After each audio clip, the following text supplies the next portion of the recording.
penso, porque o espaço convidou, não porque ela foi obrigada, puxa vida, é um presente para a criança, né? É muito bacana. Então, fiquei muito feliz de ver como que vocês construíram o espaço de vocês. Sempre que a gente fala de educação, sejam bem-vindas, queridas. Que bom que vocês vieram, fico feliz. Estava lá toda engajada na atividade com a criança, nem notou que a gente estava lá. Adoro isso, é assim que tem que ser mesmo. O que eu ia falar?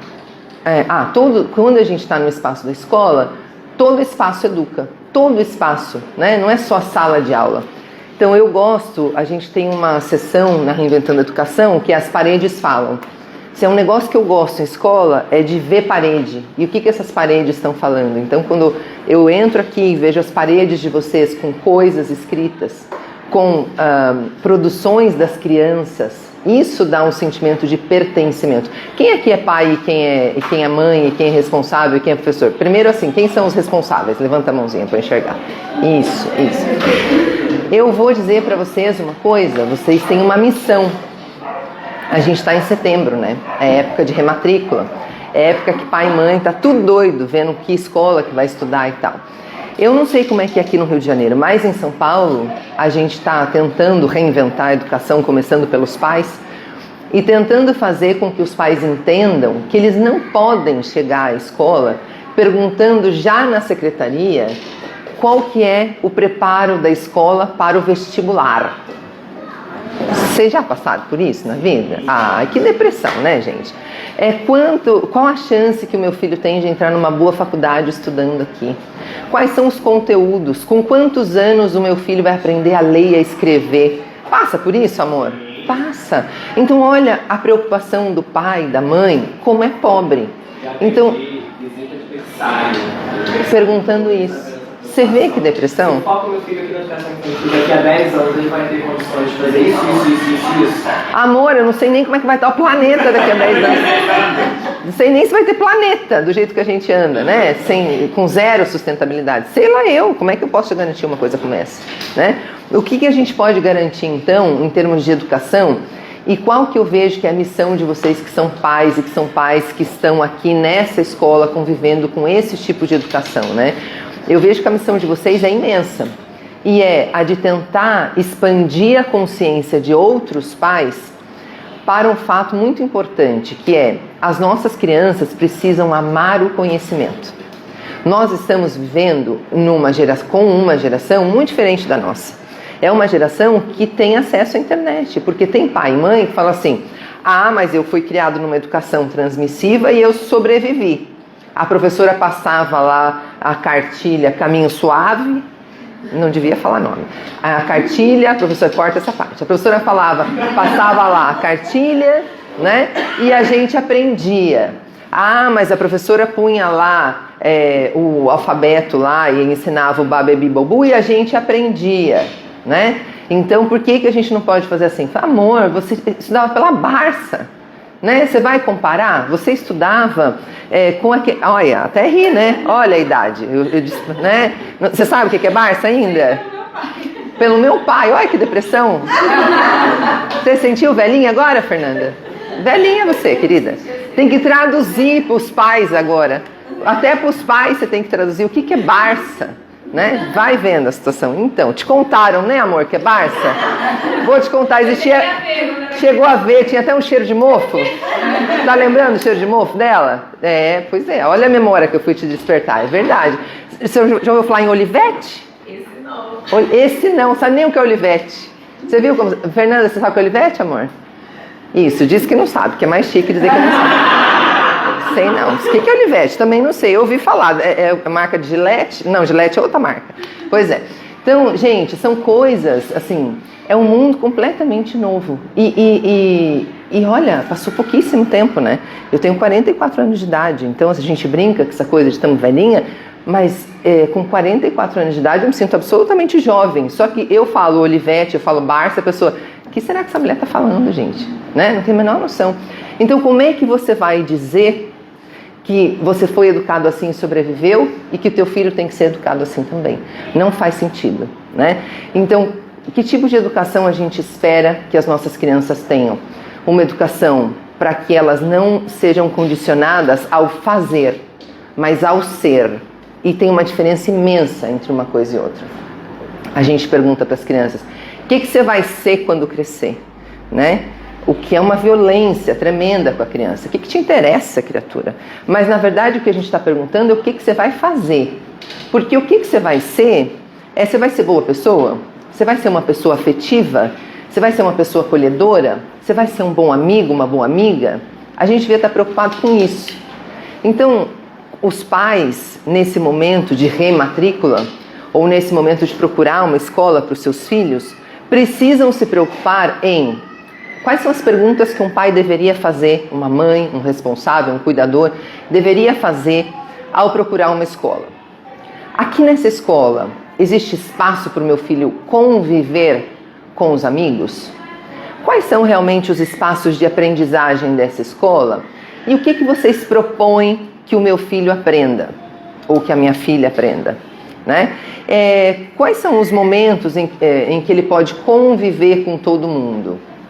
Como que ele pode aprender a ser mais calmo? Porque meu filho é muito agitado, né? Então, aprender a aprender. Como que ele pode aprender a aprender? Como que eu vou despertar? Como vocês despertam nos alunos de vocês a vontade por aprender? A gente tem lá desde 1999 um documento feito pela Unesco, pelo professor Jacques Delors, que se chama 4 Pilares da Educação. Só que a gente ignora isso. Os pais talvez não saibam. Então, qual que é a nossa missão? Ensinar os pais. Qual que é a missão de vocês, pais que estão numa escola que é disruptiva? Ensinar outros pais que não sabem que isso é possível, a que deixem de praticar tamanha violência com os seus filhos, colocando essas crianças em escolas que contêm os corpos, que enfiam conteúdo e desrespeitam o processo de evolução e crescimento das crianças. Olha, se é um negócio terrível, é grupo de WhatsApp de mãe e pai, né, gente? Vocês têm essa experiência, não? Terrível isso, né? Por quê? Porque aí começa por assim, minha filha tem 4 anos, menina, você não sabe, tá lendo tudo. Aí a mãe que tem a filha que não está lendo, fala assim, ai meu Deus do céu, será que minha filha tem um atraso mental? Será que está acontecendo alguma coisa? Vai para o pediatra já, né? Não, querida, é só uma pessoa, eu tenho dó, porque eu sou a irmã mais velha, a pessoa tem hiperatividade com altas habilidades, com 3 anos já está alfabetizada. O que aconteceu quando a mamãe pegou lá o segundo filho? Esse menino tem um atraso mental, meu Deus do céu, tem 1 ano e não andou ainda. A outra já, antes de 1 ano já andava, já falava, já fazia tudo. Era culpa do coitado? Não, a outra que é acelerada, né? Mas os pais têm tendência de comparar. E comparando, claro, vem os problemas. E aí que acelerar. E aí começa a culpar a escola. E aí começa a cobrar da escola uma violência que a escola precisa ter muito pulso para não entrar na jogada e começar a praticar essa violência, né? Então, aqui eu estou enxergando a gente como comunidade. Então, assim como os professores, os gestores daqui têm, né, essa função de multiplicar para todo mundo o que é o conceito de educação praticado aqui na EDAC, vocês pais também têm. É preciso que a gente entenda cada criança aí de fora como nossa. Toda criança é da nossa tribo. Nós somos pais e mães de toda criança, mesmo daquelas que a gente não pariu, né? Então é sim a nossa função multiplicar essa mensagem e espalhar essa mensagem para todo mundo, para que a gente possa ter um mundo de amorosidade. Ele começa aqui, nessa pequena prática, né? A gente acha, ai, mas olha como é que está o mundo, como é que eu faço, né, para mudar esse perfil desse mundo tal e como está? Então isso é uma boa prática, isso é um bom fazer. Multiplicar essa ideia. Olha como meu filho está bem acolhido, olha como meu filho está aprendendo o que é amor, né? Então eu queria ouvir de um pai ou uma mãe o que tem aqui na escola que é, na opinião de vocês, o maior diferencial hoje. Quem fala? Quem me ajuda? Acho que para mim, desde o início, foi o acolhimento. A abertura que a gente tem para conversar. Eu cheguei aqui como uma mãe extremamente culpada, não que eu não seja hoje ainda, né? Mas eu tinha várias questões. Meu filho entrou aqui com 1 ano, hoje ele vai fazer 3 em janeiro. E a forma como eu fui acolhida aqui, e sempre sou assim, hoje eu tenho menos questões, né? Não demando tanto, mas eu achei assim incrível. Assim, ter um espaço para receber os pais, sabe? que eu visitei outras escolas do bairro, eu saía chorando, desesperada. Eu falei, meu filho não vai ficar aqui, meu filho não vai ficar aqui. E o que te desesperava? Espaços, isso, de conter os corpos. Eu acho que eram espaços muito fechados, pequenos, as crianças ficavam num quadradinho pequeno. Uma escola que eu visitei, as crianças ficavam naquela cadeirinha, assim. Teve uma bizarra, assim, que eu entrei na janela, as crianças me olhavam com um ar, assim, triste, sabe? Tipo, me socorre, tia, me tira daqui. Foi assim. Né? É isso. E outras mães que visitaram essa escola tiveram essa experiência. Aqui ninguém nem... Aqui, menina, eu passei na sala, ninguém nem me deu atenção. Nem olhou na minha cara. Ótimo, né? Quer dizer o quê? Quer dizer que tá entretido ali, tá feliz. Passando esse mordendo, que pra mim é ok, faz parte da... Isso, mas estão ali na convivência, né? Quem é você? Sei lá, nem tô te olhando. É isso que tem que acontecer, né? Não olhar, tia, pelo amor de Deus, me tira daqui, me leva embora pra sua casa, nem sei quem é você, mas me põe na bolsa, né? É um pouco isso que acontece com as crianças em alguns espaços, né? Então, assim, a palavra pra mim foi acolhimento e continua sendo, né? Eu sei que se eu tiver alguma questão, eu vou ser recebida e vão parar o que estão fazendo pra dar atenção pros pais. E é isso. Sim. E como que você devolve isso? Como que você contribui? Isso é o que você recebe. Como que você contribui? O que que você faz? De retorno pra escola? Isso. Não vale pagar mensalidade. Eu pago mensalidade. Não vale. Acho que de eu estar aqui, por exemplo, hoje, acho que é uma forma de eu contribuir, sabe? Não é. Não. Não. Então, Se você está ganhando também. Então também. Não sei. Vê a relação. Em casa, É? tentando continuar isso em casa. Boa. Essa é uma boa forma. Que é muito difícil, tá? Por quê? Porque não é porque assim, eu posso tentar, mas se o do meu lado não tentar... Quem é o do seu lado? Não, o meu esposo, assim, qualquer pessoa. O do meu lado, ele virou o do meu lado, é porque, não, amor, vamos repensar isso. Mas é outra terapia, tudo bem. O pai, entendeu? Porque fica muito rotulado que o pai não faz e a mãe faz. E eu não queria falar que o pai não faz. Entendeu? Então chama ele do meu lado. É quase o genitor. O genitor, né, amor? A gente conhece. Tá do meu lado, mas na verdade eu queria dizer que é a família inteira. Tá. Porque hoje, por exemplo, quando eu preciso que o Lucas fique com outra pessoa, essa outra pessoa tem que me ajudar a fazer isso. E aí, como é que eu explico isso pra... O que é isso? Traduz. Ser gentil, prestar atenção em... Caraca, a gente tem que prestar atenção em como ser gentil. As pessoas não sabem disso. Porque tá muito dentro da gente, assim, não ser gentil. Não falar com essa delicadeza, né? E aí você aprendeu aqui a fazer isso? Aprendo todo dia. E eu fico assim, como todo mundo que trabalha aqui o dia inteiro consegue ser assim. Assim, é um exercício de minuto, né? De segundo. Você não era assim antes? Eu não era. Ainda não sou assim 24 horas, não. Eu acho que, na verdade, não sei se todo mundo consegue ser assim, não. Fica tranquila.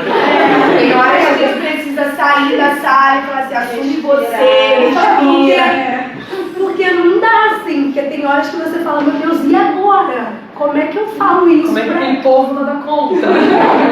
E eles têm um monte de aluno na sala, só tem o Lucas. Um dia que eu falei com ela, eu falei, eu preciso de ajuda, porque o Lucas me bate, me morde, e assim, outro dia doeu de verdade, eu não sei como falar com ele, não faz isso! Eu não sei como faz, não faz isso! Eu não sei, porque eu preciso falar pra ele assim, isso não dá, você me machucou, sabe? Eu falo pra ele, mas ele tem 1 ano, como é que... Eu sei, na minha consciência, eu sei que ele não tá entendendo, assim, que pra ele não foi uma agressividade, ele tava se comunicando, mas e aí, me machucou. E aí, o que você fez? Agora eu falo pra ele assim, quando não dói muito, tá? Porque teve uma vez que eu chorei de verdade. E aí eu só chorei, eu não falei nem nada. E aí teve agora eu falo pra ele, a mamãe não gosta disso. Eu gosto de carinho, abraço, beijinho. E aí ele completa, massagem. Amor! É demais isso. E aí até a dor passa, né? Porque quando ele completa massagem, que eu amo massagem, eu falo, meu Deus! Sacou tudo. Eu vou chorar, porque como é que conhece um ano? Tudo que as pessoas me conhecem, eu tô botando. É isso. Né? Já tá chorando, olha, presta atenção. Que linda. E aí eu fico falando, aí eu fico repetindo isso. A mamãe não gosta disso. Eu gosto de carinho, abraço, beijinho e ele completa. Que delícia, gente. Que delícia. E é isso, esse esforço assim, de você tentar o tempo todo ser assim é muito difícil. Você teve algum filho antes do Luca ou ele é o primeiro? Ainda bem, né? O pior é se você contasse assim, mas eu tive um filho mais velho que eu não tinha essa escola e eu fiz tudo diferente. Olha que beleza. Não, olha, Então, quem? É, amor? Olha, já quero te Eu ouvir. vim pra cá, assim, quando o Lucas nasceu, eu já queria vir pra cá. E logística da vida não deu. Eu coloquei uma escola que cabia dentro da minha rotina, né? De tudo que aconteceu naquele momento. E aí, com o retorno dessa escola, não ficou 2 meses. Eu falei, olha, vim aqui acontecer de novo. Falei, não tem como, eu preciso dar um jeito na minha vida inteira, mas o Lucas precisa vir pra cá. E aí, graças a Deus, realmente eu dei uma volta na minha vida inteira. Me deu uma confusão, mas ele tá aqui. A gente aprende, a gente vê pessoas tipo a Fernanda, né, que fala bom dia e gratidão, fala não sei o que e gratidão, não sei o que e gratidão. E a gente fala, gente, a mulher fala gratidão antes de falar bom dia, ela deve abraçar a árvore, deve dormir abraçada na árvore, no mínimo. Né? Deve ser uma hippie dessas que dorme abraçada na árvore. Como é que eu vou ser uma Fernanda na vida? Né? Vocês têm essa sensação? Não? Estou traduzindo o cerebrinho de vocês? Tô, não tô? Mas assim, a pessoa nasceu assim já, né? Saiu do útero em postura de lótus. Né? Como é que faz o negócio desse? Vocês pensam isso? Eu pensei isso quando eu conheci a Fernanda. Então, gente... você fez de mim, amor? Então, olha assim... É o máximo que eu posso, né? Com o TDAH é fazer a postura e tentar incorporar realmente. Mas... E aí a gente tem essa sensação de que a pessoa nasceu sabendo, né? E é bonito você ver, por exemplo, ele dizendo assim, não é assim. Ou elas que são professores, não é assim. A gente também perde o controle, né? Quando a gente viu naquele final de semana que a Globo botou lá a notícia da professora que perdeu total controle, né, gente? Saiu do eixo. Quem não viu aquela reportagem, empurrou carteira e insultou o aluno autista e tudo mais. Tudo bem, foi absurdo o que ela fez. Mas a gente que é professor, a gente fica passando um filminho assim, ó, de uns momentos que a gente também perdeu o controle. Apesar, eu acho que ninguém chegou a tanto, talvez ninguém tenha, né, extrapolado tanto como pai, como mãe ou como professor, enfim. Mas o quanto ela aguentou e o quanto aquele corpo dela teve que reter de estresse, de impotência, o nome é impotência, né? Para ela explodir daquela maneira que chega a ser perversa e cruel com ela e com a criança. Claro que a gente tende a empatizar muito mais com a criança por motivos óbvios, mas vamos tentar fazer o exercício de empatizar um pouco com ela, até como pai, como mãe, como cuidadores, né? Como é difícil às vezes a gente perder, a gente manter a linha, né? E a gente fazer o que você falou de sair, dar uma respirada para depois voltar. Esse dar uma respirada é o segredo da vida, né? A respiração, esse momento que a gente se permite parar e respirar, é o segredo da vida. Só que nem sempre a gente consegue fazer isso sozinho antes da explosão. Então, por isso que é importante ter a comunidade, ter a tribo, ter alguém em quem você confie, que você possa pedir esse socorro, esse apoio. Olha, não tô bem não, você vai lá e assume aquele BO, porque não dá não, esse Lucas aí é seu, você fala para aquele lá que tá do teu lado, né? Esse Lucas aí é seu, toma aí, que eu não sei nem o que eu tô fazendo com esse menino aqui, né? E aí você sai daquela respirada e volta amando de novo, né? Mas assim, é um treinamento. Pensa que ancestralmente a gente foi crescendo achando que tudo era um perigo, né? Então o nosso cérebro, tal e como ele é constituído naturalmente, é para achar que tudo aqui é predador.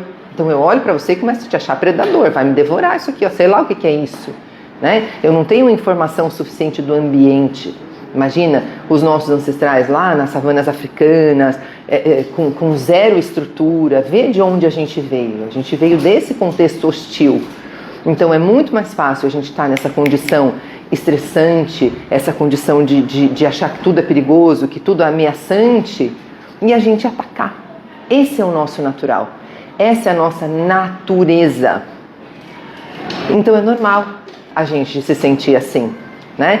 Do que a gente precisa? Desse treinamento, neuropsicotreinamento, para a gente remodelar o nosso cérebro de maneira que ele deixe de ser tão reativo. Mas é uma prática. Nós somos potencialmente gentis, mas naturalmente selvagens. Olha só essa informação, como é importante. Nós somos potencialmente otimistas, mas naturalmente pessimistas. Sabe assim, você já pensou a sogra, ou a minha não, tá, gente? Graças a Deus, minha sogra é uma querida. Mas tem muita sogra que é bem assim, negativa, né, gente? Que chega lá passando o dedo, nossa, parece que ninguém limpou isso aqui, né? Tá sujinho sua casa, né? Esse brinquedo todo aí espalhado, ai, quando meu filho era pequeno não era assim, não. Não sei, já ouviram falar de alguma sogra assim? Já ouviram? Tem uma amiga que tem uma sogra assim? Uma amiga, né? Então, gente, isso é a natureza da pessoa. Ela está no seu estado natural, que todos nós podemos estar também, condicionados a ver o negativo da vida. E eu sempre dou esse exemplo, né? Imagina lá os nossos ancestrais nas savanas africanas, vendo ali, andando, né? Pela savana, vendo ali um raminho de árvore, né? E aí o otimista diz, acho que é só, vendo ali um negócio no chão, olha, você acha que é só um raminho de árvore? Lari, lari, continua andando ali tranquilamente, a cobra vai lá e devora. Acabou, né? Ele era muito otimista. Aí o pessimista olha e fala assim, tô achando que aquele negócio ali enroladinho é uma cobra? Ele vai dar a volta e se salva. Sei lá se era cobra ou não, mas porque ele pensou que era uma cobra, ele fugiu, que não é besta de lutar com a cobra, né, gente? Esse aí, o pessimista, deu origem a gente, porque ele se salvou. O otimista, queridão, que passeava cantando, não deu origem a gente, não, ele foi devorado pela cobra. Percebe? Então a gente é naturalmente pessimista. Então a gente tem que fazer todo um trabalho de aprender uns com os outros para que a gente consiga moldar esse nosso cérebro para a gente reagir de maneira diferente. E é um baita exercício. Se eu tô com fome, eu, Irene Reis, se eu tô com fome, se eu tô com sono, se eu tô muito cansada, se eu não tô respeitando os limites do meu corpo, eu preciso de apoio. Lailson é meu apoio. Ele precisa me dizer, você tá chata pra caramba. Então, vamos mudar esse negócio aí. E aí eu preciso me olhar, eu preciso me perceber, eu preciso entender, pera, o que essa minha chatice está dizendo? Agora, a gente tem linguagem para isso, né? O Luca não tem? Então, quando é que ele fica chato pra caramba? Quando alguma necessidade básica dele não está sendo atendida. A gente viu no hotel, ontem, né, amor? A menininha da escada? Foi. Ontem, no café da manhã, a gente viu no hotel. Quantos anos devia ter? Uns 2, por aí? Uns 2 aninhos. A menininha tomou o café da manhã, estava super querida, calma. Tomou o café da manhã, levantou da mesa, foi até a escada e ela verbalizava, escada, escada, feliz com a escada. O que o pai faz? Levanta, fica ali na ponta da escada, ela querendo descer, ele fica na ponta da escada e começa a ficar assim. Ela começa a se enfiar embaixo da perna dele. Eu paro o meu café da manhã, né, gente? Óbvio, porque nada mais divertido que observar comportamento humano. Já chamo lá, presta atenção, porque a gente adora uma fofoca, presta atenção. Vai vendo aqui como é que eles estão fazendo, né? Já paramos o café e começamos a prestar atenção na vida alheia para fazer a fofoca. Vocês fazem isso, gente? É isso, o segredo do casamento é esse, amor. Deixa eu te contar. Faz fofoca com o marido. Então a gente parou tudo para ficar observando, porque eu já sei o final da coisa. E aí eu digo pra ele, você vai ver o final. O final é assim, vai falar não, não, não, não, até que fala sim. Por quê? Porque a criança tem mais energia que você, bebê. Não disputa que você vai perder. Você já é velhinho comparado com a energia da criança. Então só fala não quando precisar falar não de verdade. Qual é o sentido desse não? Que fica igual uma besta aqui, tampando a escada, a criança se enfiando aqui no meio da perna do pai, e o pai continua tampando a escada, não vai descer, não pode descer. Qual que é o sentido desse não? Se não o exercício do pequeno poder paterno. Zero sentido. Ele nem sabe por que ele está dizendo que não. A escada é perigosa. Amor, o tempo que você está perdendo com toda essa dança ridícula, que nós estamos aqui só na fofoca, vendo o ridículo da cena. Enquanto você perde tempo com isso aqui, pega na mão da sua criança, desce com ela a escada, ou fica ali do lado, deixa ela descer e explorar aquilo. Garante que não vai ter um traumatismo craniano, obviamente, né? Você não é doido de deixar acontecer isso, mas deixa ela explorar. Por que você precisa dessa coisa doida? Aí pega aquele corpo, contém aquele corpo, que já está cansado de ficar nessa coisa ridícula do tampar a escada, contém o corpo e leva para a mesa. Adivinha o que aconteceu? Ó, a cara dela. Você sabe que vai dar merda. Adoro merda, gente. Merda é demais. Você sabe que vai dar merda. O que você fica vendo? Vai vendo o que vai acontecer agora. Né? Estamos ali na fofoca. Põe a criança na mesa, a criança berra. Solta a criança. Porque quem aguenta aquele berro? O restaurante inteiro está olhando. Nós já estávamos antes olhando, né? Mas o resto do restaurante chamou atenção. O resto do restaurante está olhando. Aí solta a criança. O que ela faz? Vai para a escada. Aí o que faz? O pai já está pé da vida. Quem levanta? A mãe. Aí a mãe levanta, percebendo que não vai funcionar com o teu corpo, pega na mãozinha da criança e desce a escada com a criança. Calma, ela desceu a escada. Aquele toquinho de perna de 40 centímetros cansa de descer a escada. A mãe faz subir a escada.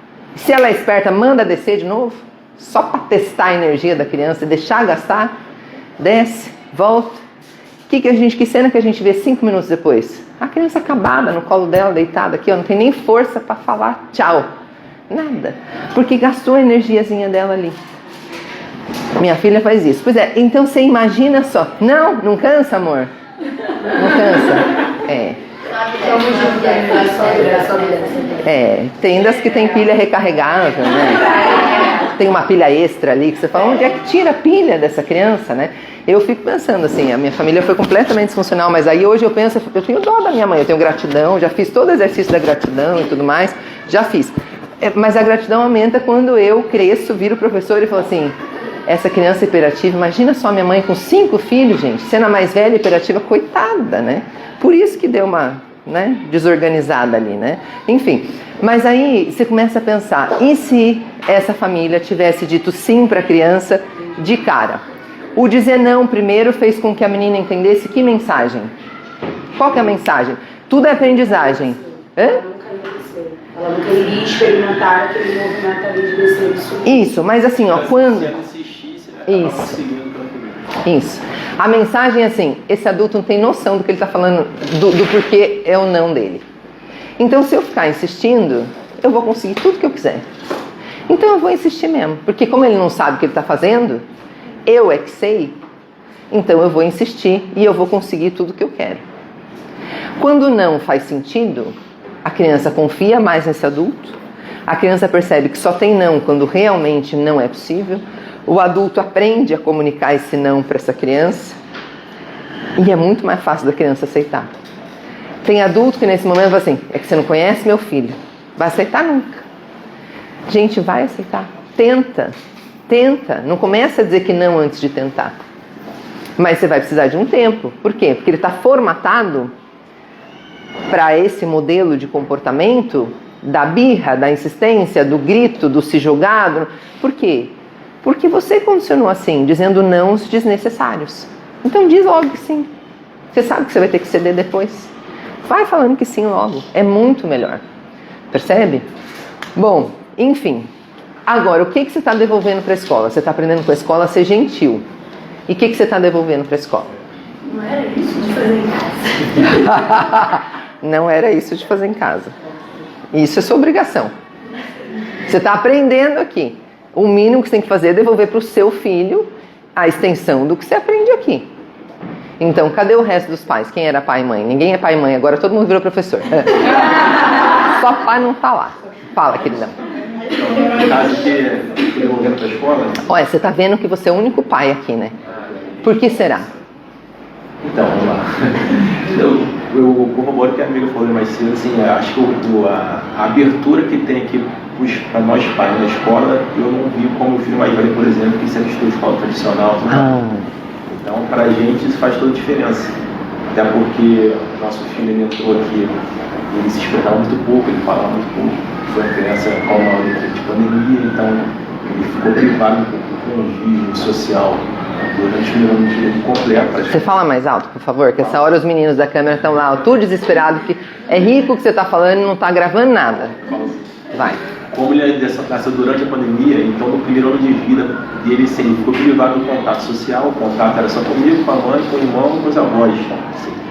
Então ele teve um atraso no desenvolvimento que está sendo recuperado no convite. Define para mim atraso no desenvolvimento. Então, assim, ele demorou mais a falar, assim, até mesmo coordenação motor no sentido de brincar com outras crianças, ele tinha não é medo, mas ele ficava um pouco travado, assim, ele não era habituado àquilo. E aquilo ia dar que ele tá, o desenvolvimento dele assim, tem sido monstruoso, né? Muito grande mesmo. Quem viu o Gael quando chegou e viu o Gael hoje parece outra criança. E, assim, o que eu busco de retorno é sempre passar isso, conversando com a Ana, com o Marcos, com a Miséria, é transmitir isso que a gente está enxergando o desenvolvimento que ele teve e a gratidão que a gente tem por isso. Então a gente procura nesse sentido, assim.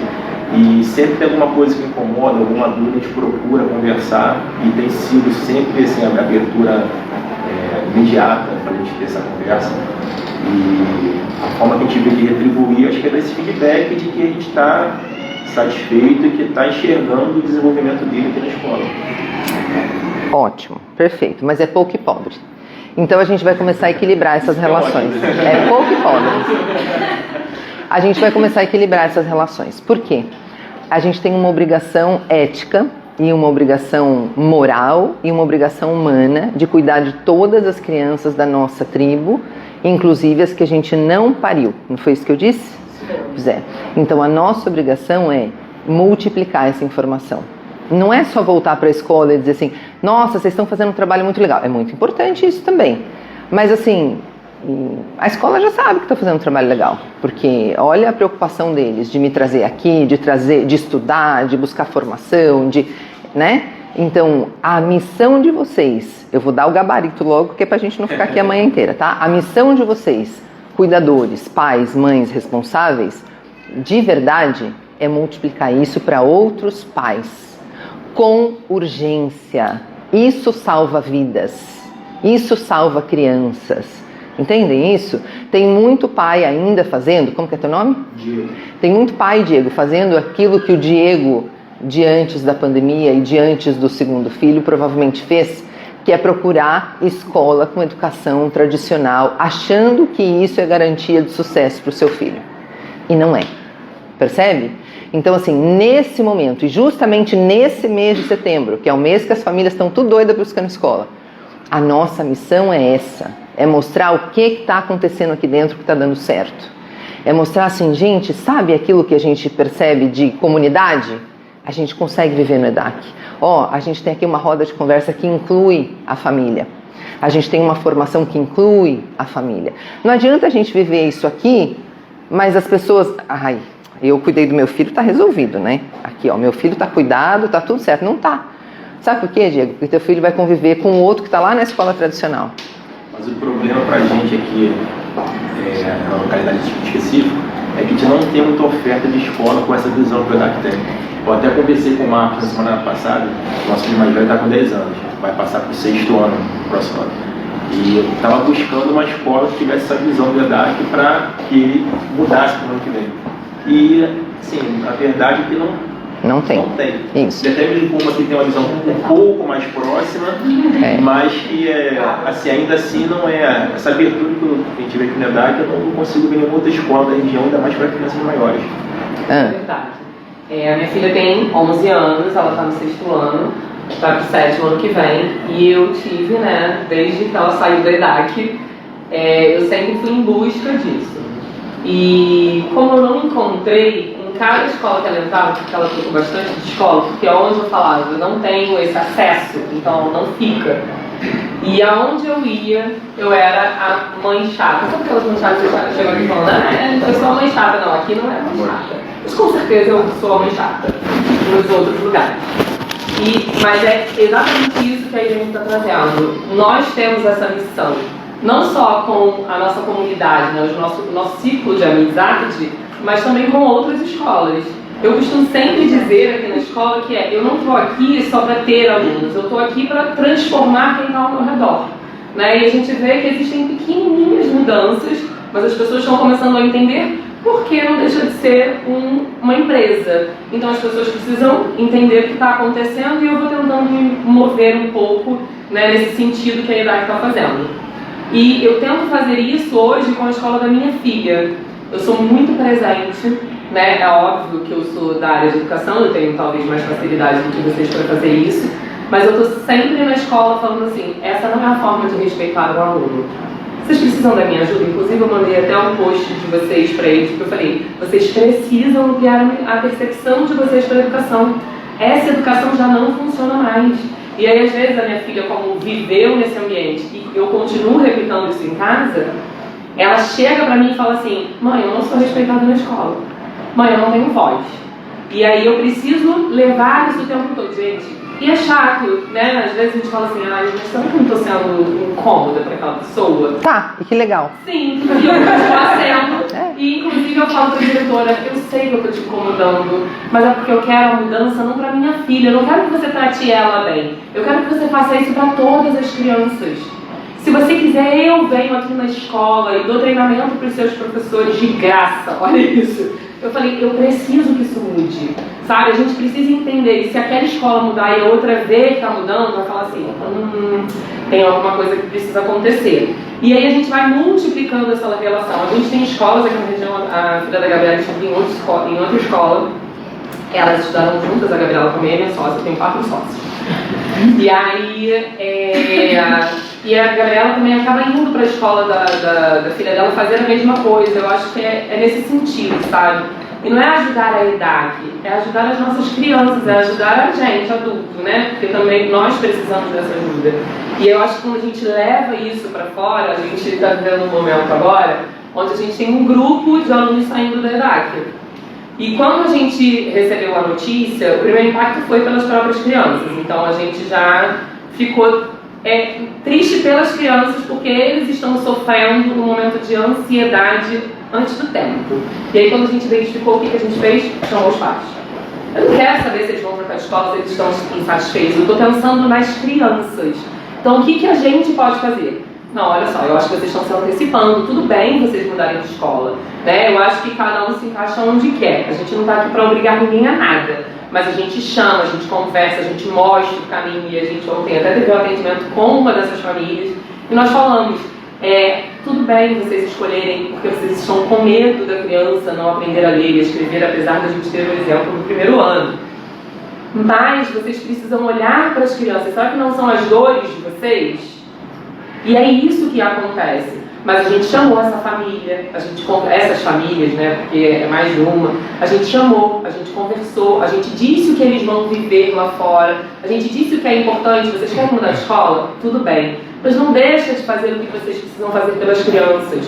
E eu acho que isso é um retrato daquilo que eles não estão fazendo, que é se ajudar, né? Essa aldeia de falar, não gente, a gente não está errado não, calma, vamos respirar. Esse é o caminho, a gente acreditou nisso lá atrás, porque a maioria são alunos que entraram aqui no berçário. Então a gente acreditou nisso lá atrás. O que está acontecendo? É comigo ou é com o meu filho? É o meu filho que não está desenvolvendo ou sou eu que não estou conseguindo entender? Está indo muito contra aquilo que eu não busquei durante 4 anos. Porque na verdade dá muito medo na gente, não só como pai, eu vejo também como professora. Eu vejo um adulto. Se eu chego lá e estou dando aula, tá todo mundo fazendo plié de IGT, ok. Agora, se a minha cor de balé não tem ninguém fazendo plié, eu falo, meu Deus, e agora? Sabe? Só que assim, eles fizeram 75 mil coisas a mais. Aprenderam outras coisas. E aí eu fico mais... Olha o pessimista. Olha lá a tendência ao pessimismo. Você percebeu onde aparece? Na verdade, eu não sei nem se é um pessimismo, mas pode ser. Mas eu fico, assim, é de um conteúdo, assim, é de uma qualidade, expectativa. E é o seguinte, como eu vou lidar com aquilo que é novo? Eu acho que é mais disso, assim, como eu vou fazer assim, e agora? Como é que eu vou transformar o balé? Como é que eu vou transformar o balé? Entende? Como é que eu mudei a educação na Vila da Penha? Pois é, eu não sei. A gente precisa acreditar. A gente precisa acreditar. Porque eu fico pensando nisso, assim, acho que é mais. A gente fica com medo do que é novo. E aí acaba indo pelo caminho que a gente já conhece. Aí a gente precisa fazer um exercício de humildade. Primeiro, esse exercício que está fazendo é incrível. É o primeiro passo do exercício de humildade, de dizer, tô com medo porque é novo. Então o que eu preciso fazer? Eu preciso ter a tribo, que um ajude o outro a se informar, mas eu preciso ter essa humildade da escuta e de aceitar que eu estava errada em alguma coisa que eu estava ali pensando de maneira muito fixa ou muito rígida, né? Agora, olha como esse processo é imenso, porque a gente quer estar certo. Então a gente começa a tentar olhar coisas que estão por aí e que confirmem que a gente está certo. A gente chama isso em psicologia de viés da confirmação. Então a gente começa a achar argumentos que nem existem, mas que podem... A gente acreditou até que a Terra era plana, né, gente? E a gente começou a achar até coisa que comprovava que a Terra era plana. Vocês não ficam com desespero de imaginar o nosso potencial mental, né? É isso. Então você começa a imaginar... Fala, querida. Não, assim, essa questão que ela está falando, que ela falou, e eu vivenciei isso esse ano, né? Eu sou professora da EDAC há 7 anos, já tem 7 anos de janeiro. E esse ano, com a abertura do primeiro ano, a gestão chegou para mim e falou assim: Bia, o primeiro ano é seu. E eu já fui professora de primeiro ano no tradicional. E aí eu falei assim... Você já veio com a caminho suave. E aí eu falei assim, nesses 7 anos de transformação, óbvio que bateu medo. Porque era a primeira vez do primeiro ano dentro da nossa abordagem. E aí eu virei pra mim e falei assim, caraca, várias conversas, o que eu vou fazer para essas crianças começarem a ser alfabetizadas, né? Porque a gente sabe que a alfabetização ela não termina aqui. E aí, vamos lá, vamos buscar, várias vezes, tenho medo, não sei se está indo, não sei se está indo. E aí vamos, não, Bia, tá indo, vamos lá. E eu comecei a buscar, sentar, conversar, ter essa escuta ativa de vamos seguir por esse caminho. Várias formações que, não, essa daqui é mais pro lado, não é educação infantil, eu posso trazer isso aqui para dentro do fundamental, como que eu vou trazer isso aqui para dentro do fundamental? E é isso, mudar mesmo, sair da caixinha, que existe essa caixinha onde a gente é posta, e sair de dentro dessa caixinha e ir buscando novas potencialidades em você próprio. Porque a gente é potente. E a gente não acredita nessa potência. A gente é acostumada a não acreditar nela. E aí é mesmo ir além, entendeu? Vai ficar. Eu lembro de uma conversa que a gente teve, eu, Bia e Manu, que a Manu chegou e a gente estava em comum ali no assunto, quando que a gente para de se perguntar se tá bom, se a gente já chegou lá, e como tá. E eu falei pra elas, a gente não para de saber. Porque a nossa intenção aqui dentro, a nossa tendência de quem tá aqui, tá aprendendo aqui, é continuar se perguntando, porque a gente tá vendo lá na frente, a gente quer continuar caminhando, a gente quer continuar indo além. Então assim, vamos tentar ver eu estou me perguntando porque eu tô insegura. Não, vamos tentar ver pelo outro lado. A gente está se perguntando porque a gente tem o desejo de continuar. Eu estou me perguntando porque eu quero uma resposta melhor do que a que eu já tenho. O que eu já tenho está dando certo, mas aonde eu posso chegar? No que eu posso melhorar? Isso. Sabe aquela coisa que a avó falava? Que a ignorância é uma benção? Ela tinha toda a razão. Ontem, na fala que a gente deu no CIERJ, eu mostrei uma imagem que está lá na Reinventando a Educação no Instagram, mas depois eu mando para a Fer, que é um fenômeno na psicologia que chama Dunning-Kruger. Também são 2 psicólogos que escreveram essa teoria em 1999 também. E eles propõem o seguinte, que a gente tem para tudo que a gente está fazendo, que a gente entende que é coisa nova, né, a gente tem um processo. E o primeiro processo abençoado é aquele que a gente não sabe que não sabe. A gente é tão feliz, né? Porque a ignorância é primária. Eu não sei que eu não sei. Fê, fica ali de cantinho que você não deixa a menina ver. A gente é grande, amiga. Olha lá. De nada, amor. Então a gente não sabe que não sabe. É ignorância primária. Mas a gente é feliz. Aí alguém dá uma cutucadinha e fala assim, deixa eu te falar, talvez não seja assim. Talvez esse negócio de escola tradicional para o teu filho não seja a melhor opção. Aí dispara um alarme. Como assim, gente? Eu tô até pagando escola com meu filho. Sabe o sacrifício que é pagar uma escola com um filho? Olha, eu pago 2 vezes a escola, os impostos e ainda a escola privada. Sabe lá o sacrifício que eu tô fazendo para manter esse filho aqui? Vocês já fizeram a conta que dá R$500 mil no final, né, gente? Até 18 anos. Vai contando aí. Aí, teve filho, agora dá conta disso. Fez a conta, não? Ai, era verdade, a ignorância era uma benção, né? Pois é, eu não mandei não fazer conta, agora olha como matemática era importante, você pulou essa aula. Então, gente, e alguém te alertou, você entrou em estado de alerta, agora você vai ter que pensar sobre isso. Para de fazer a conta de matemática agora e volta para cá. Você vai ter que pensar sobre isso, então começa a dar um comichão, começa a dar um incômodo. E esse incômodo é maravilhoso. As pessoas que são muito seguras de si, que têm respostas e certezas, são admiráveis. Sabe por quê? Porque elas não estudam. Quanto mais diploma você tem, quanto mais estudo você tem, quanto mais roda de conversa... Vocês viram que eu fiz PowerPoint. Gente, eu me sinto fracassada se eu uso PowerPoint.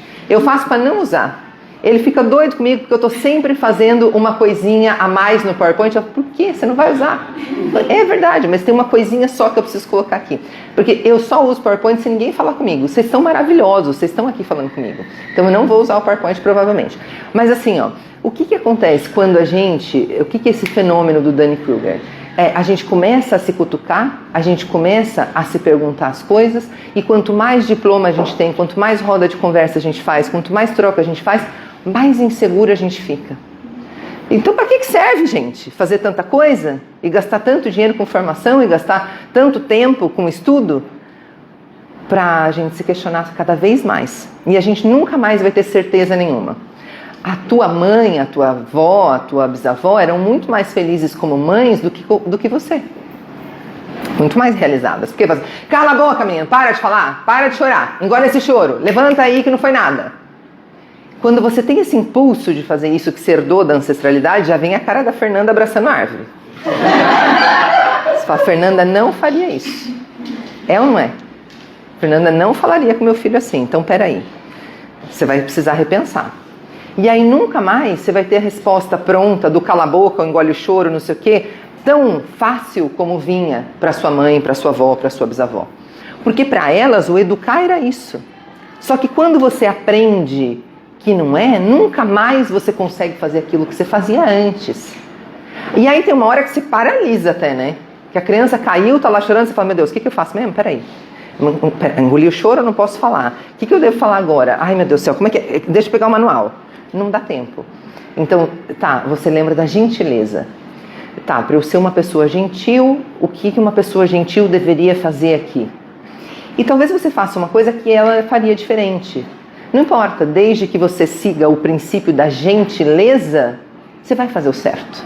Porque você aprendeu o princípio da gentileza. A gentileza deixou de ser uma palavra e passou a ser um conceito, que passou a ser um comportamento. Nunca mais você vai ser igual a sua mãe, a sua avó. Eu sempre conto a história de uma professora que eu conheci numa das minhas palestras. Ela tem 60 anos e é professora de educação, de ensino fundamental 1. E ela conta que ela tem um neto e um dia o neto estava lá correndo pelo quintal, caiu, se ralou. E ela falava assim, não foi nada não, vai, levanta menino, não foi nada não, agora esse choro, vem, vai, continua brincando. E a mãe da criança, filha dela, portanto, levanta, olha para ela no fundo da alma. Tá vendo a Fernanda te olhando? É essa mãe. Olha para ela no fundo da alma e fala assim, mãe, ele caiu, tá doendo e tá tudo bem ele chorar. E aí ela, professora, lembrou que ela é professora?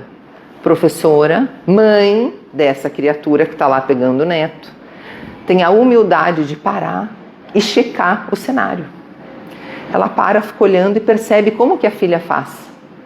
A filha vai, acolhe a criança e fala, tá chorando, meu filho? Mamãe sabe que dói. Vem aqui, pode chorar. Onde é que tá doendo? Ela vai, lava o machucadinho da criança, a criança continua berrando. Ela diz, pode chorar, meu filho. Vem, mamãe te acolhe. E a avó tá olhando aquilo e passando um filminho na cabeça da avó, de tudo que ela não fez com a filha e de tudo que ela não faz como professora. E aquele dia mudou a vida de todos os alunos dela. E aquele dia mudou a relação dela com a filha. Porque ela se permitiu aprender com a filha. E isso cura. Você percebe? Você pode estar me olhando e dizer, minha mãe nunca faria isso. Ficaria doida da vida comigo ainda, porque eu estou acolhendo meu filho e tal. Aí é com ela. Aí você já não pode fazer nada. Mas você mostrou para ela uma outra maneira diferente de ser e de fazer as coisas. Ninguém ensina ninguém. E quando a gente sai desse lugar, fica tudo muito mais leve, né? Você não está aqui para ser professor e para ensinar a ler e a escrever. Essa não é a sua função. quando a gente se desenvolve, a gente vai tirando as capas que nos envolvem. Isso significa desenvolver. Tirar da gente esse monte de capa que a gente pôs. Eu sou mãe, eu tenho que ser perfeita, senão eu me sinto culpada. Estou carregando aqui uma tonelada de culpa. Assume que parte do dinheiro que você vai investir no teu filho é para pagar a terapia dele. Assume. Terapia de coisa que você fez como mãe. Todo mundo aqui tem que pagar a terapia por conta da coisa que a mãe fez. Por melhor mãe que seja. Tá tudo certo. Por melhor pai que seja. Assume isso, tá? Assumiu, já saiu uma carga das tuas costas. E entenda, ninguém ensina ninguém, mas todo mundo pode aprender junto. Aqui, nessa comunidade, nessa tribo. Quando a gente assume que a gente está para aprender mesmo. Então você não vai alfabetizar teus alunos, deixa de pretensão. Você não veio aqui para isso. Você veio aqui para fazer... Tem pai, gente, que a criança vai para a escola e a criança está brincando e a criança está feliz. Assim, eu mando meu filho para a escola só para ele brincar. É para isso que eu pago essa escola? É. Porque nesse brincar é que ele aprende.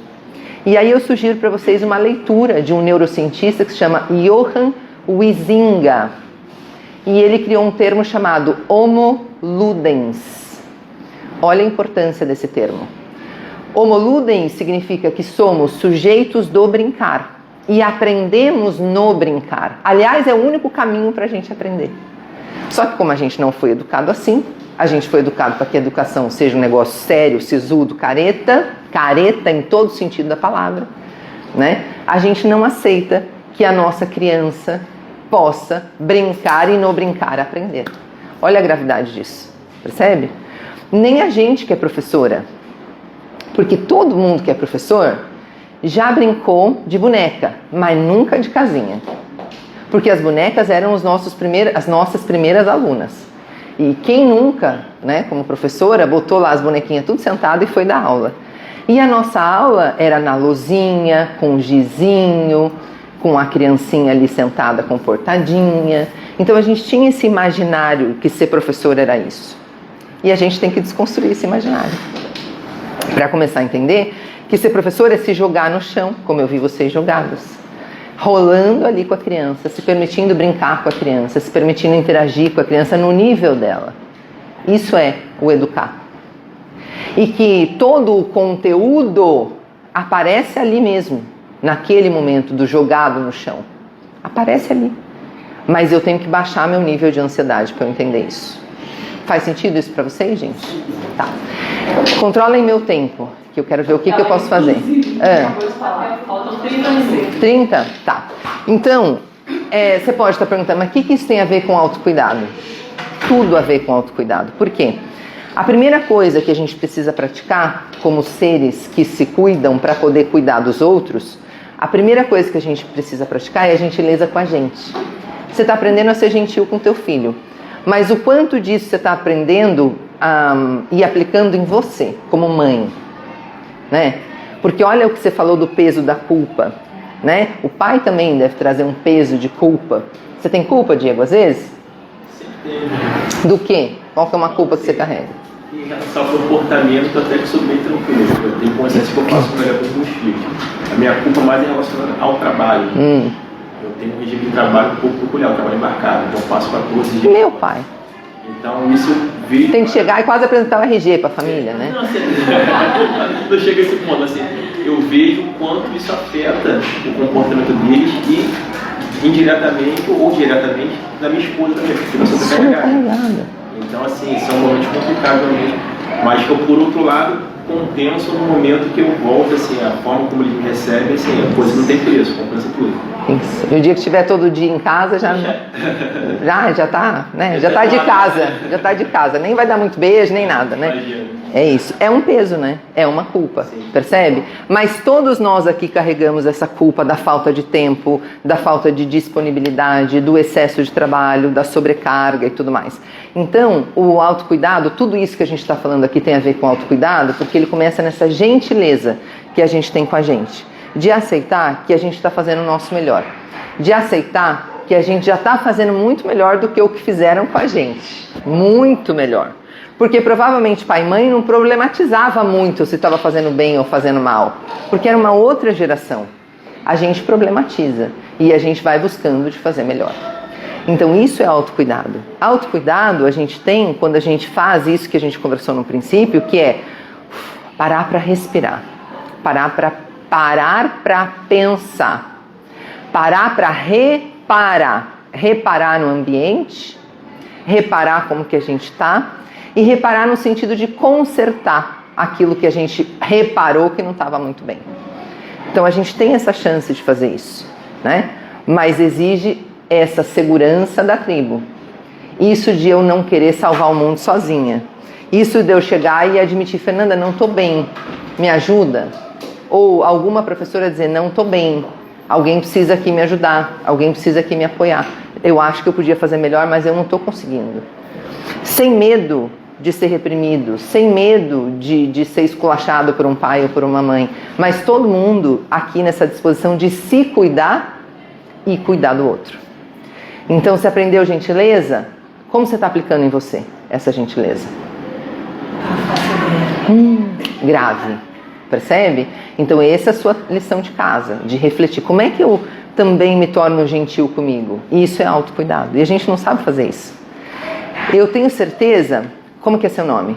Beatriz. A Beatriz. Como que é seu nome? Lidiane. O que você acha da Lidiane? Só fala coisa boa. Que a gente está gravando. Que ela tem se melhorado muito todos os dias. Assim, é o que eu acho dela. Tem outros achar também, mas eu acho que hoje que ela tem tentado buscar essa melhora todos os dias para ela. Você vê isso em você? Você diria isso pra você na frente do espelho? Não. O que você acha dela? Que é a mais inteligente da escola.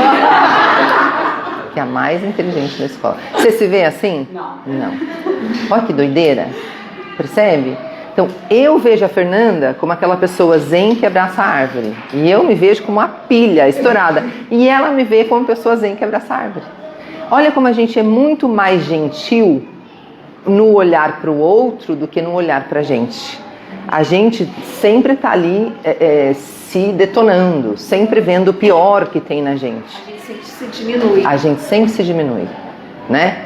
Então, a gente precisa contar com o espelho, né? A gente precisa contar com o outro para ajudar a gente a se fortalecer. Claro que tem ambiente de trabalho, eu sei que não é o caso aqui, que o outro sempre vai tentar te diminuir também, porque como ele não consegue chegar lá, ele precisa te diminuir para poder aparecer, né, de alguma maneira. Mas quando você tem segurança psicológica, quando você está numa relação afetiva ou de trabalho, ou seja lá que relação que for, que o outro se empenha para colocar ali em destaque todos os seus aspectos positivos, é muito melhor. Então você não precisa estar sozinho. Então o autocuidado também tem a ver com as relações que eu vou construindo na minha vida. É fundamental.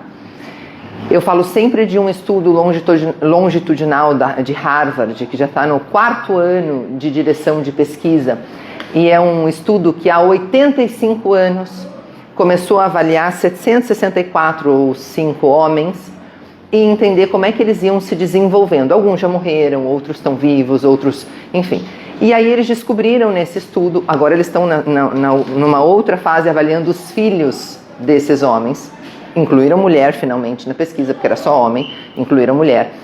E eles perceberam e constataram até o momento, né, que o que mais gera felicidade na vida das pessoas, bem-estar e satisfação, não é dinheiro, que também é bom, hein? Não vamos negar essa energia do dinheiro, porque ela é importante. Não é fama, é conexão. O que gera felicidade de verdade são as conexões humanas que a gente faz. E se você passar um filminho na tua cabeça, você vai pensar, é mesmo. Teve tal momento que tal fulano me ajudou, teve tal momento que tal fulano me ajudou, olha, eu cheguei até aqui graças a ciclano e tal e tal. É assim ou não é? Parece que eles têm razão, parece.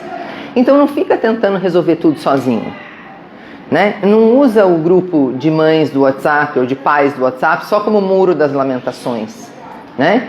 E faça com que aquele espaço seja um espaço bom de troca, de coisa boa, de aprendizagem, de apoio. Ó, gente, eu aprendi um negócio aqui que eu posso compartilhar. Então, aqui, vocês são um grupo pequeno de pais e mães, outros não vieram. O que a gente pode compartilhar lá no grupo do que a gente aprendeu hoje? Quem poderia fazer uma síntese do que foi aprendido hoje para ajudar os pais que não vieram? Essa é a contrapartida que a gente dá. Não é para a escola, é para a comunidade inteira a respeito daquilo que a gente está aprendendo. É quando a gente não retém aquele conhecimento para a gente assume como missão compartilhar esse conhecimento. Está fazendo sentido para vocês ou não? Então, isso que a gente precisa fazer, né? Isso é autocuidado. Autocuidado é eu me perceber, eu ir adquirindo ferramentas para que a vida vá ficando mais leve para mim. Para que eu consiga ter modelos de comportamento que me elevem e tornem a experiência de estar vivo positiva, feliz todo dia. Porque isso que a gente fala para as nossas crianças, a gente devia abolir, né? Ai, a vida é muito difícil.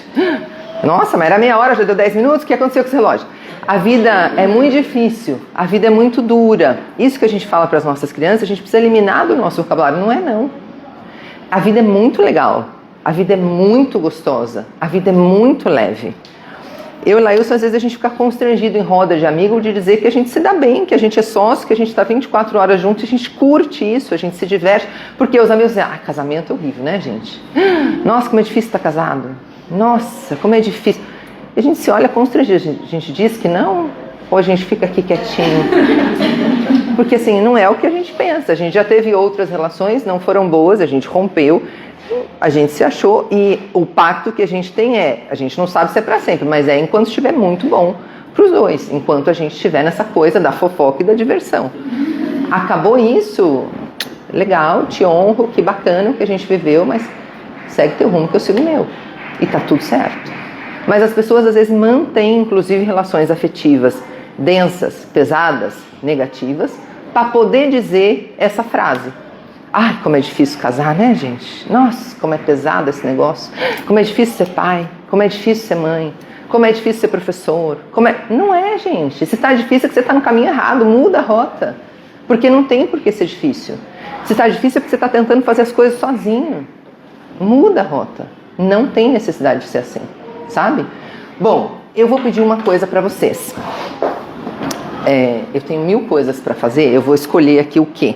Eu trouxe para vocês aqui meus contatos também e tal, mas eu trouxe uma coisa que eu quero que vocês levem como ferramenta de sobrevivência, tá? E é um momento que nós vamos nos permitir aqui. Eu quero que vocês descruzem, por favor, as pernas, porque eu sei que vocês imaginam a Fernanda, assim como eu imagino, assim, 24 horas em postura de lótus, né? Assim, ó, fazendo né? Então eu queria mostrar para vocês como é tranquilo a gente se cuidar, como todo mundo pode. A gente vê, né, essas influencers no Instagram fazendo yoga e a gente pensa que é coisa de rico, é coisa só de quem tem muito dinheiro, ou é coisa de quem não tem nada o que fazer. A gente começa a fantasiar umas coisas, né? E aí eu queria retomar um pouco isso com vocês. Eu sou yoga terapeuta. Isso quer dizer que a gente acredita cientificamente, óbvio, que a cura vem pelo corpo. E uma das nossas debilidades humanas é separar mente de corpo. E é o que a gente tenta aqui na EDAC fazer diferente. Juntar isso, mente, corpo, espírito, juntar todo mundo, né? Então a gente vai ver como isso é possível aqui e agora. Então você descruza lá suas pernas. Olha que eu não estou pedindo para você ficar descalço. Eu não estou pedindo para você pôr calça saruê, né? Eu não estou pedindo nada disso. Estou pedindo só para você descruzar a perna, descruzar o braço, apoie aqui as suas mãos nas suas coxas. E eu vou pedir para você olhar em volta, perceber que as pessoas que estão no seu entorno são essas caras aí que você está vendo mesmo, uns mais feios, uns mais bonitos, mas são essas aí que você está vendo. Não tem nenhum predador pronto para te devorar, né? Não tem nenhum leão violento aqui, né? Está confiando nesse espaço? Se você confiar nesse espaço, você permita-se fechar os seus olhos, feche gentilmente os seus olhos. Não é para você agarrar aquela pálpebra lá embaixo, assim, ó, e apertar. Não, é gentilmente. Feche gentilmente os seus olhos e respire profundamente. E eu quero que nessa respiração bem profunda, você sinta que essa respiração vem lá de baixo do seu abdômen, até o alto do seu peito. Sinta o ar circulando por toda a sua parte abdominal. Perceba se a sua coluna está alinhada e se não, faça esse ajuste. Alinhe a sua coluna, como se tivesse um cabo assim puxando você lá pro teto, sabe? Alinha bem a sua coluna. Percebe se os seus ombros estão contraídos. Se tiver, dá uma ajustadinha nele, faz ele ficar ali relaxado. Se você precisar, dá uma voltinha no seu ombro para trás, uma voltinha no seu ombro para frente. Mas vai sentindo como é que está o seu corpo. Eu quero que você se concentre na temperatura do ar que entra pelas suas narinas. Gentilmente feche os seus lábios e se concentre na temperatura do ar que entra pelas suas narinas. E agora perceba como o ar sai das suas narinas. Vai percebendo essa respiração bem profunda. E começa a checar todo o seu corpo, lá dos seus pés, passeando pelo seu corpo gentilmente até a sua cabeça. Perceba se tem alguma dor, algum incômodo, algum mal-estar, algum ajuste que você precise fazer, alguma parte do seu corpo que você precisa alongar. Vá fazendo esses ajustes e seja gentil com o seu corpo. Perceba como está o seu corpo. Pratique a gentileza com o seu corpo. Seja grato ao seu corpo por ele te trazer até aqui. Observe tudo o que seu corpo dá conta de fazer no seu dia a dia. E agradeça cada uma das suas células por elas estruturarem o seu comportamento e o seu fazer do dia a dia. Seja grato a você mesma, a você mesmo. Respira mais uma vez bem profundamente. Gentilmente abra os seus olhos e tome contato outra vez com todas as pessoas do seu entorno. Como é que vocês estão sentindo? Muito difícil de fazer esse exercício? O que você se emocionou aí? A gente não para para fazer isso. Você precisa ser uma influencer yogini para fazer isso? Você precisa ser rica para fazer um negócio desse? Não. Será que você faz isso quando você está lá no meio do oceano com aquele monte de gente, o tempo todo sem família, sem ninguém? Será que você se permite esse tempo só seu para você interiorizar, sentir como é que você está, fazer uma checagem do que você está sentindo falta, de quem você está sentindo falta? Será que você se permite isso? Até hoje não, a partir de agora sim. Promete? Fechou. Então vocês estão me levando junto com vocês. Eu estou aqui, me eternizando em cada um de vocês. Essa é uma ferramenta de autocuidado muito potente. Uma ferramenta de autocuidado é falar. A gente está no Setembro Amarelo. Vocês sabem o que significa? O que significa? Isso. É o momento da consciência. Muitas pessoas, a gente que é educador está muito desesperado. Por quê? Porque cada vez mais a gente tem mais jovens com menos idade desistindo da própria vida. Já é a terceira causa de morte de jovens. Como é que pode um negócio desse? Eu não durmo com essa estatística. Eu detesto me informar de números. Porque depois isso aqui fica rodando aqui, ó. Principalmente quando a gente é muito adolescente. Ai, meu Deus. Vai vendo. E aí isso é algo que, assim, essa preocupação com a emoção mexe muito com a gente, assim, com a mãe, com os pais de adolescentes. Isso. E sabe qual que é a primeira causa pela qual eles desistem da vida? E aí é o absurdo dos absurdos para mim. É a questão da orientação sexual. Por quê? Porque eles começam a descobrir a sexualidade, eles estão provando essa geração muito mais fluida do que a nossa. A gente se condicionou a ser hétero em alguma parte da geração, da criação. A gente nem se deu a permissão para entender bem se era isso mesmo ou não. E essa geração não aceita isso também.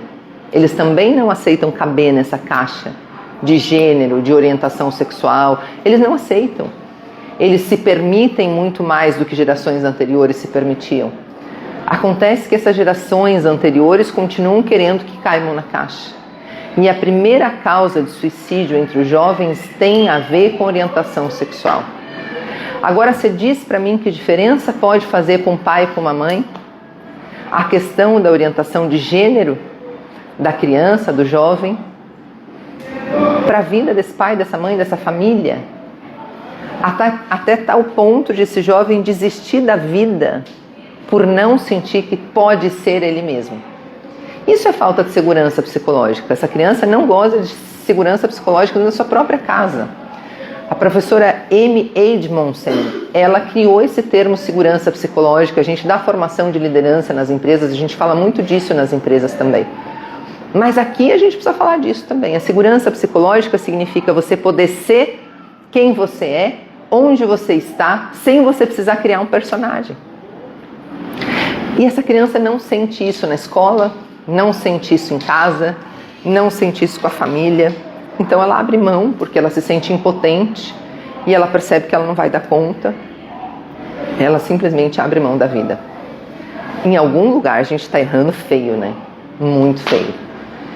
Então é o momento, o Setembro Amarelo, da gente parar para pensar como a gente está se cuidando, como a gente está cuidando da nossa tribo. Onde a gente entra nessa questão da gente estar numa comunidade como uma tribo, né? Se apoiando, estar se ajudando, para que os adultos possam dar conta e para que eles possam ajudar que essas crianças deem conta. Porque mostrando isso para eles, né? Acolhendo, cuidando, mas se acolhendo, se cuidando e dando esse exemplo para a criança, é que a gente vai mostrar para eles também que é possível. Né? E não querer mostrar que é forte o tempo todo, como mães e pais tentam. E às vezes com medo de falar, se eu disser para o meu filho tudo bem ficar chateado e eu estou chateado nesse momento, filho, eu quero ter o meu tempo, lá em casa a gente faz muito essa relação, né? A Maria Luísa ainda entende que respirar profundamente e soltar o ar com raiva vai demonstrar que ela está com raiva. Eu falo, filha, você pode respirar normalmente para cuidar de você. Não é para mostrar para mim que você está com raiva. Eu já entendi que você está chateada. Você pode ir para o seu quarto, respirar, sem me mostrar raiva. Né? Você pode dizer, mãe, estou chateada, vou lá para o meu quarto, vou respirar, vou... E eu de vez em quando vou para o meu quarto e respiro e faço esse movimento. Eu preciso, e ela chega, mãe, eu falo, filha, eu preciso desse momento. Eu preciso respirar. E aí eu respiro e depois, às vezes ela mesma vem e fala, você precisa de um abraço. E às vezes eu falo, filha, agora eu quero um abraço. Então, assim, é mostrar que você não é forte, potente e o melhor, ou que sabe tudo o tempo todo. É você estar ali junto, né? Seu filho também faz parte da sua tribo. Né? E a gente também pode fazer isso junto. O que você falou, amor? Aquele filme que a gente deu. Como chama?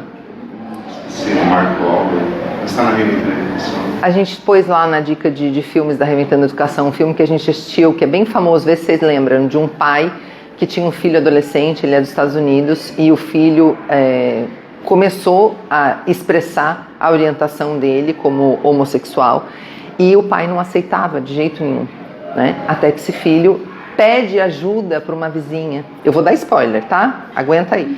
Pede ajuda para uma vizinha, pede ajuda para um, pede ajuda para outro. Todo mundo está muito ocupado para atender ele. Ninguém tem tempo. E ele desiste da vida. E aí esse pai passa a dedicar a vida inteira dele nessa campanha para que as pessoas se conscientizem da importância de acolher. Tá, é um jeito de tentar curar, mas, né? Agora? Sério? Né? Então a gente tem tempo de fazer isso antes. Né? Então essa paradinha que a gente fez aqui, de tomada de consciência, essa sua promessa de que eu vou fazer isso, né? Olha só que doideira, Diego. Olha só. O número de mulheres na estatística, quando a gente fala de saúde mental, aparece muito mais mulheres com questões de saúde mental do que homens. Mas quando a gente vai ver a estatística de suicídio, aparece muito mais homem do que mulher. Você tem uma suspeita do porquê que isso acontece? Acho que tem muito preconceito também, que a saúde mental não tem a devida importância como a saúde física. A gente conversa muito isso no trabalho, até de ficar atento ao outro também. Porque muitas das vezes assim, as pessoas não têm vergonha de admitir que está com a necessidade de ter um acompanhamento, ou às vezes com medo que o outro vai pensar que é o pior ainda. Vou fazer um tratamento com um psiquiatra, com um psicólogo, vou tomar algum remédio controlado, é maluco. Ainda existe esse preconceito. Hoje em dia eu acredito que até menos do que no passado, mas ainda existe. E para o homem, na sociedade machista que vive, é pior ainda. Exato. Demonstra uma certa fragilidade, vamos dizer assim, para alguns. Não deveria ser assim, mas eu acredito que você já pode trabalhar em Harvard. É isso. É só isso, né? Então o homem tem que carregar esse peso do ser machão, esse peso de que mostrar algum tipo de olha que masculinidade frágil mesmo, né? Dizer que tá mal, nossa, mancha a sua masculinidade. Então ele se afunda em um comportamento transgressor, de compulsividade de todos os tipos, ou de sexo, ou de drogas, ou de álcool, ou de tudo isso ao mesmo tempo, porque ele não consegue encontrar apoio para falar sobre aquilo que ele sente. Aí ele se junta com pessoas que também vão ser transgressivas e vão por esse caminho, porque também estão tentando ocultar algum tipo de dor. E isso vai crescendo, crescendo, crescendo, até que não cabe mais e desiste da vida. Percebem? E a mulher, ainda correndo o risco de dizer, ela é louca mesmo, olha aquela histérica, olha aquela não sei o quê, ainda correndo esses riscos, ela se permite mais falar sobre, não estou bem, eu estou afetada, a minha saúde mental não está legal, eu preciso de ajuda, eu preciso cuidar dos meus sentimentos, eu preciso de apoio, etc, etc. Então, é a sua outra missão. Olha que você saiu daqui com tarefa de casa. Quem mandou vir? Quem mandou vir? Né? Então, a sua outra missão é essa. É você ajudar a desconstruir esse machismo tóxico que não permite que o homem seja também vulnerável, que ele expresse as suas dores, né? Esse machismo que coloca a gente nessa condição de, como mulheres, a gente precisa se submeter a uma força masculina, e como homens precisam manter essa força masculina só para dizer que é homem. Olha como isso pesa para todo mundo, e não precisa ser assim, né? A gente pode começar a fazer essa partilha. Uma tirula desconstruída, assim. É uma tirula desconstruída. Tem uma série muito bacana, uma série espanhola, que chama Machos Alfa. Todo mundo devia assistir essa série. Então anota aí, Diego, sua outra tarefa de casa. Você vai ficar 14 dias lá, você vai ficar lá, chama os amiguinhos à noite, gente, nós vamos assistir uma série junto. E vai todo mundo assistir Machos Alfa, e você vai propor uma roda de conversa depois, para todo mundo falar sobre os pesos, né, da masculinidade. Tem um documentário também, que se chama Máscara que a gente usa.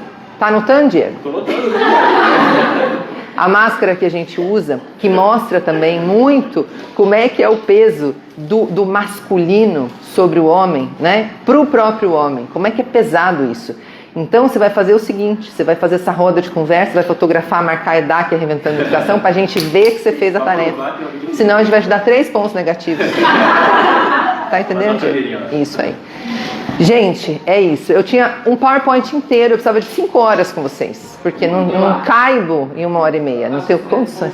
Eu vou ter que voltar para o Rio com muito sacrifício, né, gente? Vou ter que... Nossa, que terra boa que é o Rio de Janeiro, né?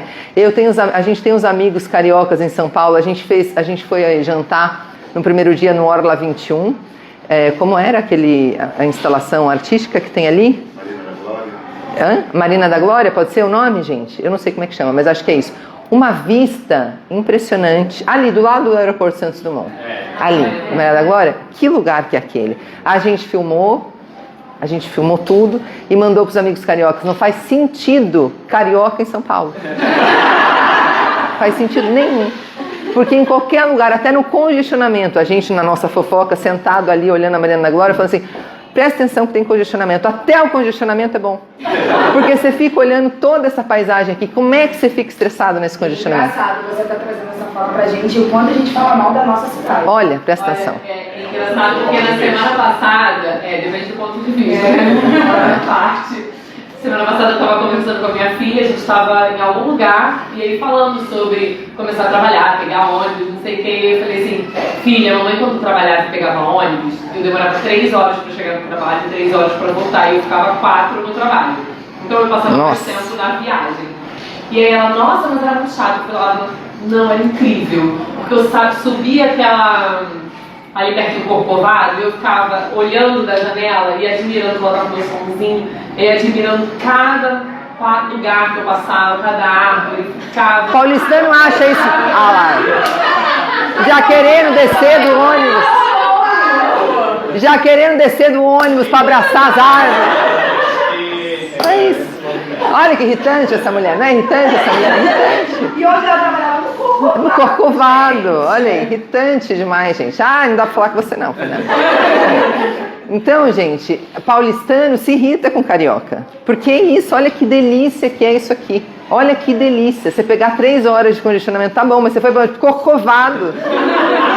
Você não foi pro alto da Paulista ver prédio. Você foi pro Corcovado, amigos. Presta atenção. Um comentário aqui na live que é assim, eu não sei a sensação de quem estava presente nessa conversa aqui pessoalmente, mas eu estou mais leve e inspirado. Ai, que bom. Que bom. Como que vocês estão? Vocês estão mais leves? Então tá bom. Porque eu mordo, mas eu assopro no final. Você viu, né? Beijo, minha linda. Você viu que eu mordo, mas eu assopro no final, né? Então, gente, eu quero que vocês façam uma última atividade, porque eu nem vou perguntar quanto tempo eu já esgotei do meu tempo, que é a seguinte, pra gente conseguir... Tem uma coisa em neurociência... Agora são 10h20? Ah, então tem muito tempo, peraí. E tem uma coisa que a gente estuda em neurociência, que são os neurotransmissores, são os nossos hormônios. Como é que a gente faz, como é que a gente lida, né, com os nossos hormônios. E tem um hormônio, um neurotransmissor, de que a gente fala pouco, que é a ocitocina.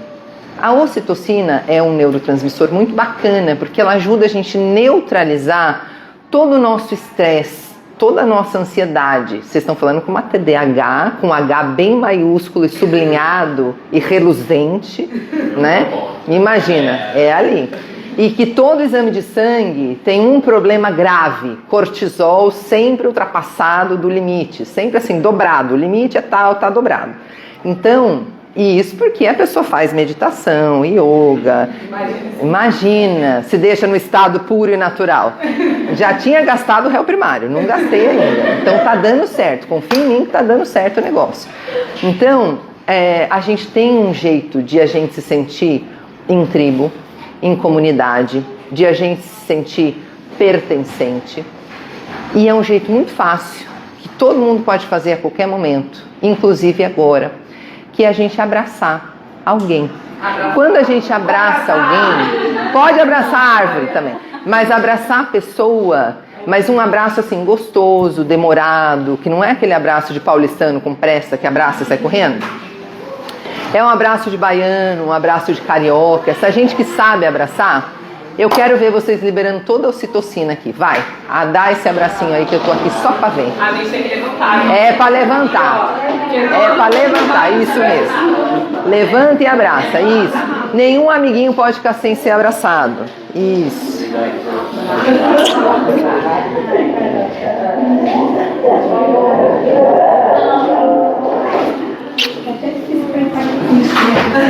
Isso. Tá sentindo mais aliviado? Isso.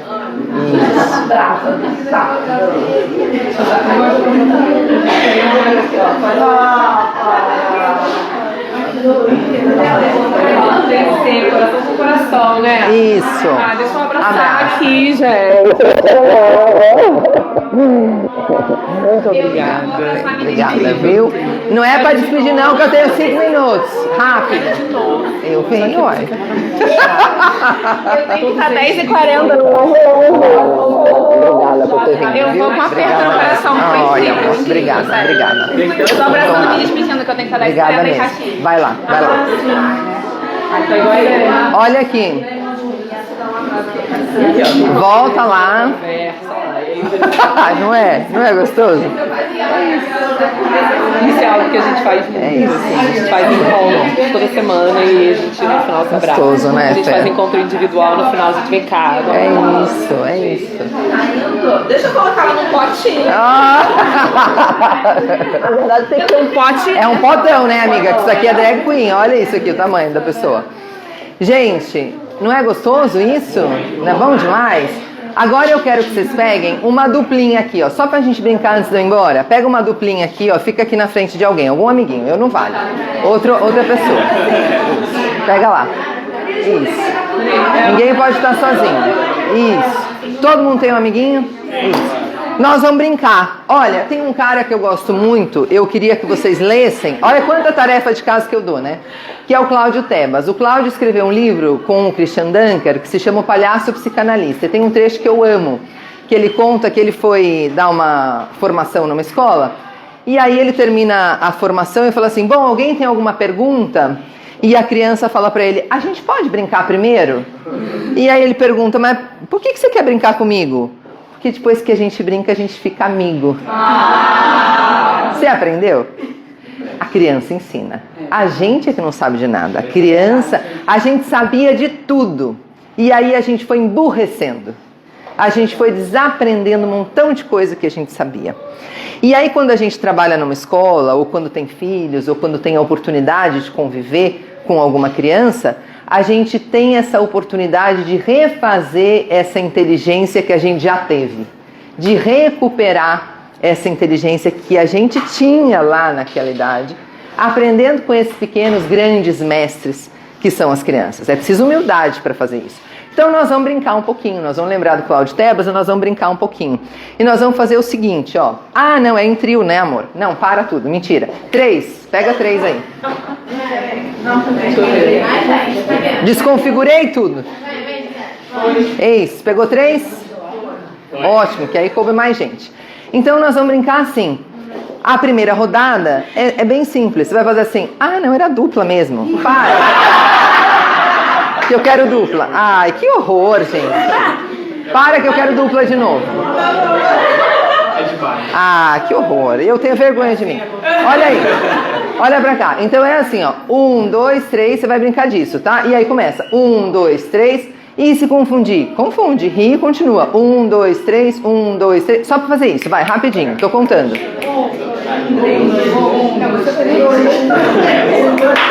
2, 3. Aqui uma linha.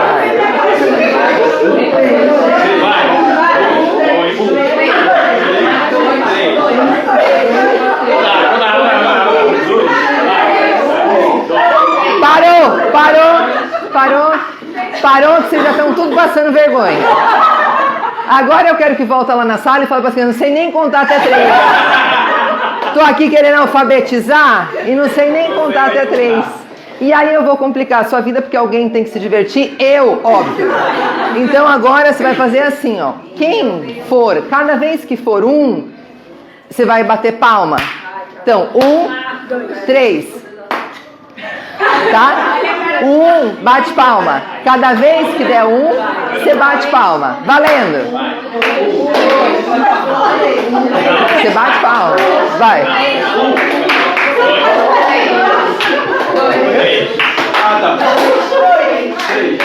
2.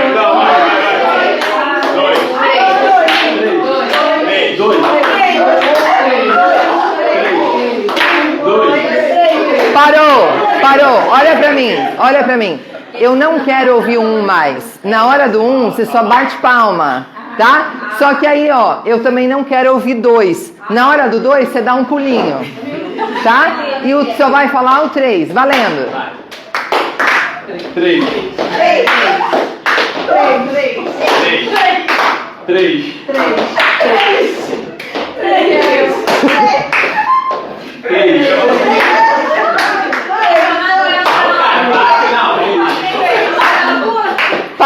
Parou, que vocês já estão passando muita vergonha.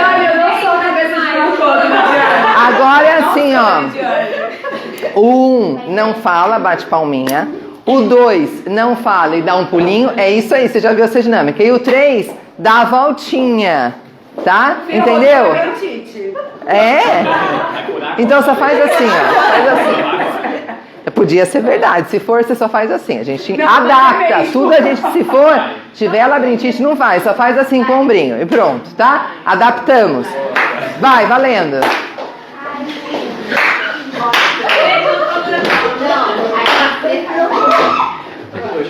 Isso.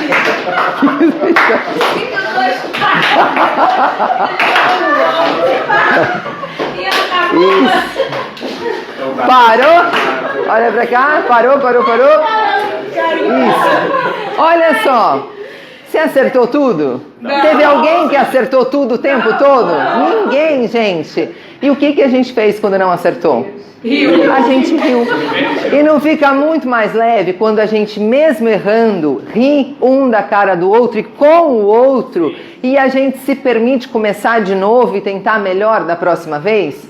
Então assim, ó, ninguém tem o segredo das coisas, ninguém sabe como fazer certo, ninguém tem uma receita mágica e ninguém nem está pretendendo chegar aqui para vender receita mágica de nada.